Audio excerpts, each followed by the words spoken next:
સર્જાઈ ગયો છે ઇતિહાસ લોકસભાની ચૂંટણીમાં અને એ પણ ગુજરાતના સુરતથી સુરત લોકસભા બેઠક કે જ્યાં सांसद तरीके सत्तावार रीते जाहेरात मुकेश दलालनी थशे 4 जूने कारण के बिनहरीफ जाहिर થઈ ગયા છે મુકેશ દલાલ બીએસપી ના પ્યારેલાલ ભારતીએ સુરત બેઠક ઉપરથી ફોર્મ પરત ખેંચ્યું અને ચૂંટણી લડ્યા વગર જ મુકેશ દલાલ સીધા સાંસદ બની ગયા। ગુજરાતના ઇતિહાસમાં પહેલી વખત ભારતીય જનતા પાર્ટીના ઉમેદવાર લોકસભાની ચૂંટણીમાં બિનહરીફ જાહેર થયા છે। સુરત લોકસભા બેઠકમાં મુકેશ દલાલ બિનહરીફ થતા હવે ગુજરાતની 26 લોકસભા બેઠક પર નહીં પણ 25 લોકસભા બેઠક ઉપર મતદાન થશે 7 મેના રોજ। થોડી વારમાં ભાજપ પ્રદેશ પ્રમુખ સીઆર પાટીલ પ્રેસ કોન્ફરન્સ સંબોધશે। સત્તાવાર રીતે મુકેશ દલાલને વિજેતા જાહેર કરવામાં આવશે અને ચૂંટણી લડ્યા વગર જ હવે મુકેશ દલાલ સાંસદ બન્યા।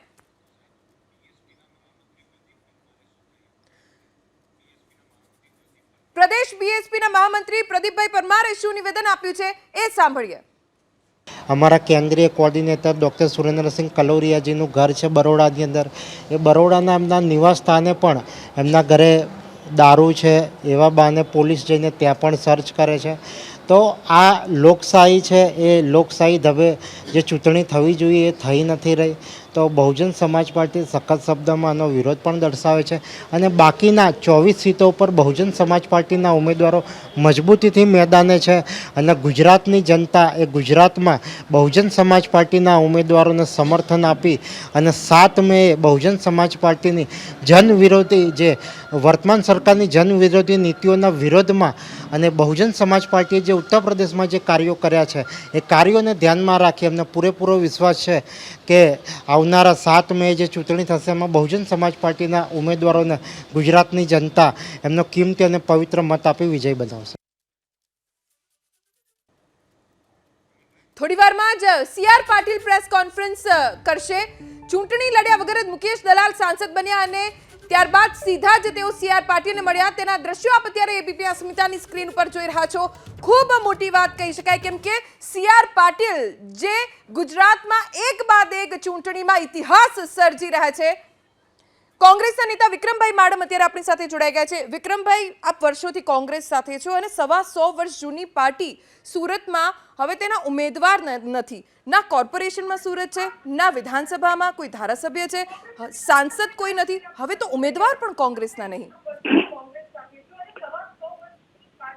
આપ સૌ જાણો છો રાજકારણની અંદર ફક્ત ચૂંટણી જીતવી એ મહત્વની નથી હોતી, લોકોના દિલ જીતવા પણ મહત્વના હોય છે। ભારતીય જનતા પાર્ટી આ અવસર ચૂકી ગઈ। ભારતીય જનતા પાર્ટીને જનતા ઉપર એટલો ભરોસો જ નથી। 5 લાખ મતે જીતવાની વાત કરનાર પાર્ટીને મેદાનની અંદર જનતાની વચ્ચે જાતા પણ શરમ આવે છે। શા માટે આવું કરે છે? રોનકભાઈ બહુ સારી વાત કરી કે આખો દેશ જ્યારે ઉત્સવ ઉજવતો હોય લોકશાહીનો ત્યારે 15 લાખ મતદારો સુરતના શું કરશે? અને સૌથી ખરાબ હાલત તો જે ફર્સ્ટ ટાઈમ મતદારો છે, જે ફર્સ્ટ ટાઈમ મતદારોને હિન્દુસ્તાનના વડાપ્રધાન ચૂંટવાનો અધિકાર છે, એ ફર્સ્ટ ટાઈમ મતદારો હવે કોર્પોરેશનનું મતદાન કરશે। એને હિન્દુસ્તાનના વડાપ્રધાન ચોઈસ કરવાનો અધિકાર પણ જીતી લીધો। આ મહાપાપ કર્યું છે ભારતીય જનતા પાર્ટીએ। ચૂંટણી જીતી જાવ એ મહત્વની નથી। આ દેશની અંદર કેટલાય રાજા મહારાજાઓ આવ્યા અને ચાલ્યા ગયા। મેં વિધાનસભામાં એક પંક્તિ બોલ્યો હતો કે આ દુનિયા નથી કોઈની જાગીર, ये दुनिया नहीं है किसी की जागीर, कुछ तो आकर चलेगी ये कुछ जाने को तैयार। આ દુનિયામાં કેટલાય લોકો આવ્યા છે, કેટલાય રાજા મહારાજા થયા, કેટલાય વડાપ્રધાનો થયા, આ બધાય ચાલ્યા ગયા। તમારે પણ જવાનું છે, પણ હિન્દુસ્તાનના ઇતિહાસ ઉપર એક કલંક મુકતા છે। જ્યારે ભારતીય જનતા પાર્ટીનું નામ આવશે ને ત્યારે આ સુરત એ બદસુરત સુરત છે એના ઉપર બદસુરતનો દાગ જો કોઈએ લગાડ્યો હોય તો એ ભારતીય જનતા પાર્ટીએ લગાડ્યો છે। જનતાનો વિશ્વાસ કોઈ નાખ્યો છે, જનતાનો અધિકાર જટી લેનાર જો કોઈ હોય તો એ ભારતીય જનતા પાર્ટી છે। વિક્રમભાઈ, એબીપી અસ્મિતા સાથે વાત કરવા માટે આપનો આભાર। ભાજપ પ્રદેશ ઉપાધ્યક્ષ ગોરધનભાઈ અત્યારે આપણી સાથે જોડાઈ ગયા છે। ગોરધનભાઈ, સૌથી પહેલા તો અભિનંદન ભારતીય જનતા પાર્ટીને અને આપને જે કોઈએ ન કર્યું, જે ક્યારેય ના થયું એ ભારતીય જનતા પાર્ટીએ કરી બતાવ્યું છે સુરતમાં। ના બેન, આભાર ભારતીય જનતા પાર્ટીનો નહીં, કોંગ્રેસે કરેલી પોતાના ઉમેદવારની ભૂલ અને પોતાના સગાઓ જ્યારે ફરી જાય તો એમણે જોવાનું હોય ને, એમાં ભારતીય જનતા પાર્ટીને શું? ભારતીય જનતા પાર્ટી તો લડવા માટે તૈયાર હતી એટલે તો ફોર્મ ભર્યું છે અને અમે તો લડવાની તૈયારી સાથે છે. 5 લાખ ઉપર તો અમે જીતેલા હોઈએ છીએ. એવી સીટ નથી કે જેને કઈ આમાં ભારતીય જનતા પાર્ટીને કઈ કરવાનું હોય. ભાઈ મેં બોલવામાં ભૂલ કરી, હું શુભેચ્છા આપી રહી હતી, આભાર નહીં, માફ કરજો. તો ઠીક છે, શુભેચ્છા તો કોઈ પણ જીત માટે, શુભેચ્છા માટે ધન્યવાદ. એટલે મેં બહુ પોઝિટિવ વેમાં શુભેચ્છા આપી ભારતીય જનતા પાર્ટીને, જે ક્યાંય ના થયું દેશમાં, એ સુરતમાં થયું.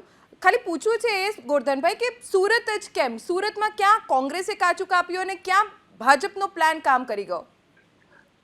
કોંગ્રેસે પોતાના ઉમેદવારના જ્યારે 2-4 સેટ ભરી શકાતા હોય, જ્યારે ચૂંટણી પંચ આટલી વ્યવસ્થા આપતું હોય, એક જ ફોર્મ હોય તો સમજ્યા, ડમી ઉમેદવારોના ફોર્મ પણ હોય છે. આમાંનું કશું જ જો પરફેક્શન ન કરી શકે, એમની લીગલ ટીમ જ્યારે એમને ગાઈડ કરવાના હોય ઉમેદવારને, ત્યારે ગાઈડ પણ ન કરી શકે, અથવા તો ઉમેદવારે પોતાના સગા પર ભરોસો રાખ્યો હોય અને એના સગા ફરી ગયા હોય તો ઉમેદવારે જોવાનું છે. એમાં ભારતીય જનતા પાર્ટીને કશું જ લેવા દેવાના હોય. અને સ્વાભાવિક છે, અમે પાર્ટી છીએ, નેશનલ પાર્ટી છીએ, એટલે ક્ષતિઓ હોય એ તો અમે ધ્યાન દોરીએ કે આમાં ક્ષતિ છે. પછી રિટર્નિંગ ઓફિસર અથવા ઇલેક્શન કમિશનને જે નિર્ણય યોગ્ય લાગે legally as per the rule lead down, એમને લાગે એ નિર્ણય લે, એમાં અમારે કઈ રોલ ભજવવાનો હોય નહીં અને ભજવો પણ નથી.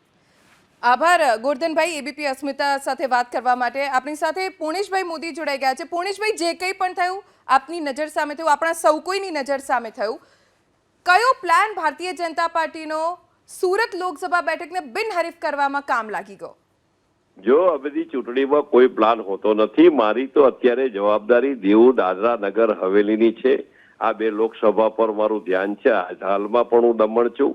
જે કઈ પ્રક્રિયા હોય અને આ પ્રકારનો જ્યારે કલેક્ટર કક્ષાનો ઓર્ડર હોય તો સંપૂર્ણપણે બંધારણ મુજબ હોય, સંપૂર્ણપણે કાયદાકીય હોય.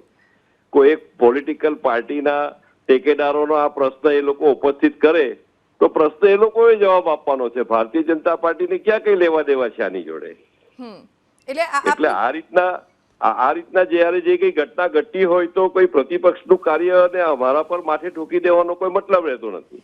પણ પૂર્ણેશભાઈ, કોંગ્રેસ સ્વાભાવિક રીતે આક્ષેપ તો ભારતીય જનતા પાર્ટી ઉપર જ કરવાની. ચલો કોંગ્રેસના ઉમેદવારનું માનીએ, બાકીના જે 8 અપક્ષ ઉમેદવાર હતા, જેના પોતાના ઘરમાં તકલીફ હોય એ બીજાના જ માથે દોષનો ટોપલો નાખતો હોય એવું નથી હોતું.